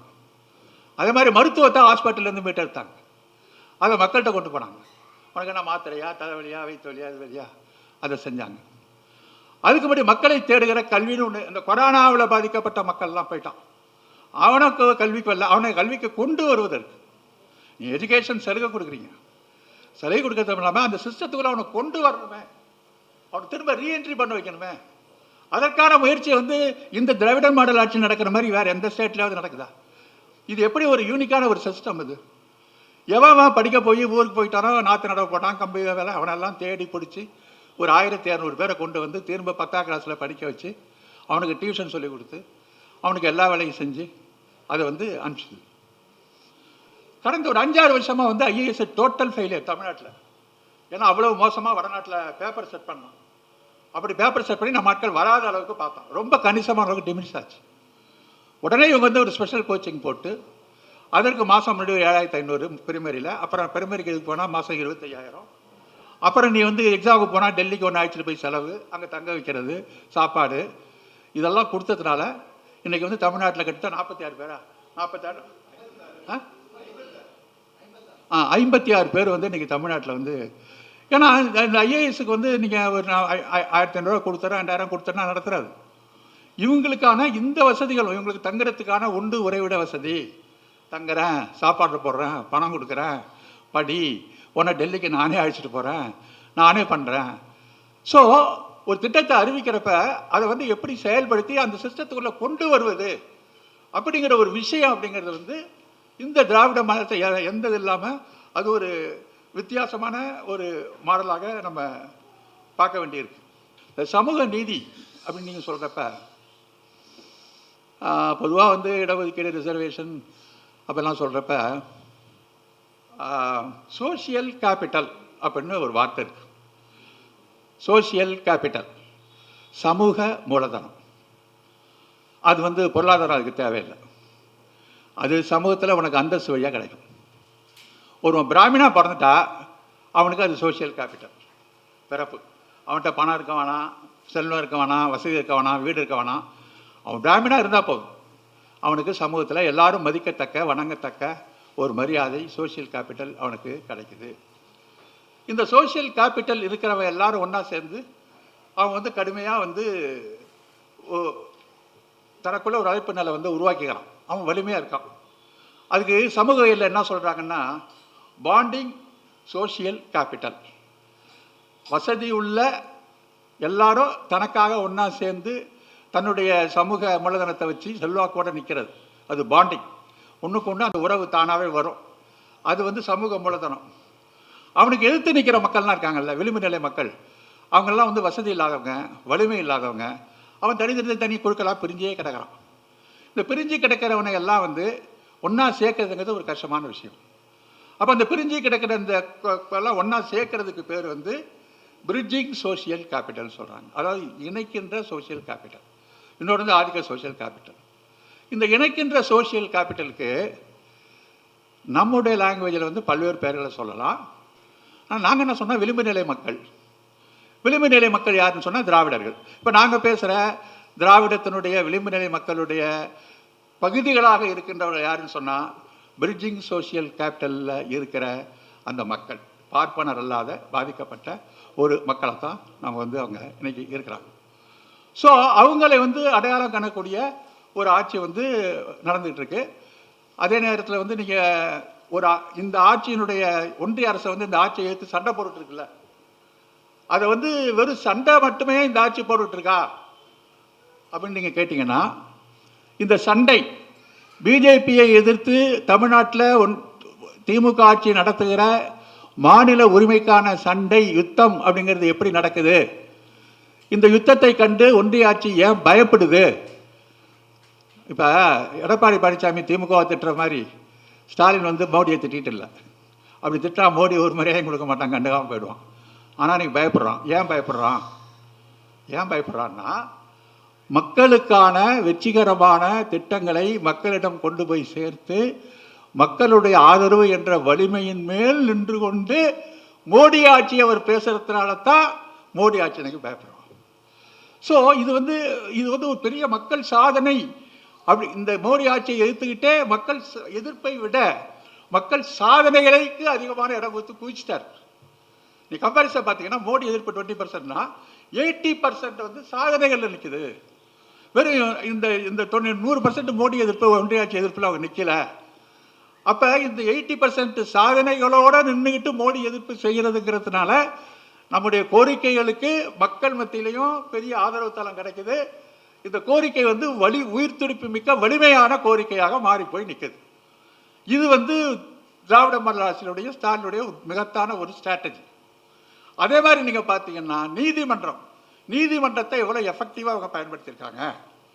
ஆளுநருடைய அதிகாரத்தை குறைச்சி, அடா மடையா ஆளுநருக்கு உனக்கு அதிகாரம் இல்லைடா அப்படின்னு நீதிமன்றத்தில் வாங்கின தீர்ப்பு தமிழ்நாட்டுக்கு இல்லை, இந்தியாவில் இருக்கிற எல்லா ஆளுநருக்கும் பொருந்தக்கூடிய ஒரு தீர்ப்பு. 27% இடஒதுக்கீடு எம்பிசி கோட்டாவில் உண்டு அப்படின்னு சொல்லி வாங்கினது இந்தியா முழுவதும் இருக்கிற பிற்படுத்தப்பட்ட மக்களுக்கான ஒரு தீர்ப்பு. அப்போ அதே மாதிரி இந்த தேர்தலுக்கான இந்த தொகுதிகள் நிறுத்த வருகிற போதும் சரி, வேறு எந்த பிரச்சனை வருகின்ற போதும் சரி, உடனே அனைத்து மாநிலத்தில் இருக்கிற முதலமைச்சர்களை கூட்டி அதுக்கு ஒரு கருத்துருவாக்கம் எங்கே நடப்படுது? தமிழ்நாட்டில் தான் நடக்குது. வேறு எந்த ஸ்டேட்லையும் நடக்குதா? எங்கேயுமே கிடையாது. எல்லாவற்றையும் விட மாநிலங்களுக்கான ஒரு சுயாட்சி அப்படிங்கிற ஒரு கொள்கையை வரையறுத்து அது அறிக்கையை தயாரித்து அந்த அறிக்கையை மன்றத்தில் வச்சு இப்போ நடக்கிற தேர்தல் நாங்கள் 200 சீட்டுக்கு மேலே மெஜாரிட்டி அப்படிங்கிறது ஒன்றாக இருந்தாலும் சட்டமன்றத்தினுடைய திமுக மெஜாரிட்டி இல்லை, தமிழ்நாடு மாநிலத்தினுடைய சட்டமன்றத்தினுடைய இறையாண்மைக்கான உரிமையை சேர்த்து நடக்கிற தேர்தல் ஸ்டாலின் கொண்டு போயிருக்காங்க. இது அதுக்கு உள்ள ஒரு ஒரு டிஸ்டிங்ஷான விஷயமா நம்ம பார்க்க வேண்டியிருக்கு. இன்னொன்று தமிழ்நாட்டில் இந்த முதலீடு, பெண்கள் முதலீடு அப்படின்னு சொன்னீங்கன்னா, இப்போ இந்தியாவில் மோடி ஆட்சியில் கிட்டத்தட்ட கடந்த 6 மாதத்தில் 120 முதலீடு திரும்பி போயிடுச்சு. காரணம் என்ன நினைக்கிறான்னு சொன்னால், இங்கே ரொம்ப டிஸ்டர்பன்ஸாக இருக்குது, ரிலீஜியஸ் மத கலவரங்கள் இருக்குது, எல்லாம் நடக்குது. அப்போ தமிழ்நாட்டுக்கு முதலீடு வருது, தென் மாநிலங்களில் ஆந்திராவுக்கு வருதுன்னு சொன்னால், இங்கே ஒரு மத கலவரம் இல்லாத ஒரு ஸ்டேட்டாக அந்த ஸ்டேட்டை அவங்க வச்சுருக்கிறாங்க. மத கலவரம் அப்படிங்கிறது இங்கே தலை தூக்க முடியாத ஒரு சூழலை ஏற்கனவே திராவிடம் உருவாக்கி வச்சிருக்கு. அப்படி தலைநட்டோடனே ஒட்ட வாழை நறுக்கி அது ஒரு இடத்துல வச்சிருக்கிறாங்க. ஒரு துப்பாக்கி சூடு இல்லை, ஒரு கலவரம் எதுவுமே இல்லை, எதுவுமே இல்லாமல் மக்கள் ஆதரவு அப்படிங்கிற ஒரு யூனிக்கில் இந்த ஆட்சி நடந்துகிட்டு இருக்கு. அப்போ இந்த திராவிட மாடல் அப்படிங்கிறது மக்களை பொருளாதார சர்வதேச பொருளாதார நெருக்கடியிலிருந்து மீட்பதற்கும் விளிம்பு நிலை மக்களை அதிகாரப்படுத்துவதற்கும் ஒற்றை ஆட்சி இந்தியா என்பதை உடைத்து நொறுக்கி மாநிலங்களுடைய அடையாளங்களை காப்பதற்கும் மாநில அடையாளங்களை ஒழிப்பதற்கான எந்த அரசு நிறுவனமானாலும் அதை எதிர்த்து கேள்வி கேட்பதற்கும் ஒரு திட்டத்தை, அஜெண்டாவை, செயல் திட்டத்தை முன்வைத்திருப்பது திராவிட மாடல், ஒரு தனித்துவமான ஒரு ஆட்சி. இந்த தனித்துவம் வேறு எந்த மாநிலத்திலும் இல்லாத ஒரு தனித்துவம். இன்னொரு விஷயம் என்ன சொல்கிறாங்கன்னா, லெஃப்ட் ஒன்று, ரைட் ஒன்று, வலதுசாரி இடதுசாரி, இதுக்கு இடையில மையம்னு ஒன்று இருக்குது. அதான் கமலஹாசன் சொன்னார், இடது பக்கத்தில் வலது பக்கத்தில் மையம். அவர் கட்சி ஆரம்பித்தது மையம் தானே, மக்கள் அவர் சொன்ன கோட்பாடு மையம். புத்தரே மையத்தான் பேசுறாரு, அதனால ஒரு மைய கோட்பாடுன்னு அவர் சொன்னார். இப்போ திராவிட மாடல் ஆட்சி இடதுசாரி வலதுசாரி, வலதுசாரி பக்கத்தில் ஒரு மையமான ஆட்சி அப்படின்னு ஒரு விமர்சனம் வந்தால் அந்த விமர்சனம் சரியான விமர்சனம் அல்ல அப்படிங்கிறது சொல்ல முடியும். இது இவங்க எவனோ ஒருத்த இடதும் வலது நிர்ணயிக்கிறதுக்கு திராவிட இயக்கம் உடந்தை இல்லை. இது ரெண்டுலேயும் திராவிட இயக்கம் வேறுபட்டு நிற்குது. தமிழ்நாட்டு மக்களிடம் மிகப்பெரிய கலாச்சார போராட்டத்தை நடத்தி, பார்ப்பனிய எதிர்ப்பு போராட்டத்தை நடத்தி, நீண்ட வரலாற்று பரிமாணத்தை தன்னுடன் கொண்டு தனக்கான பார்ப்பனிய எதிர்ப்பு தளத்தை தமிழ்நாட்டில் உருவாக்கி வைத்திருக்கிற அந்த தத்துவத்தின் மீதுதான் திராவிட மாடல் ஆட்சி கட்டப்பட்டிருக்கிறது தவிர இது இடதிலையும் வலதிலையும் மையத்தில் இல்லை அப்படிங்கிறதையும் நாம் தெளிவாக புரிந்து கொள்ள வேண்டும். நன்றி.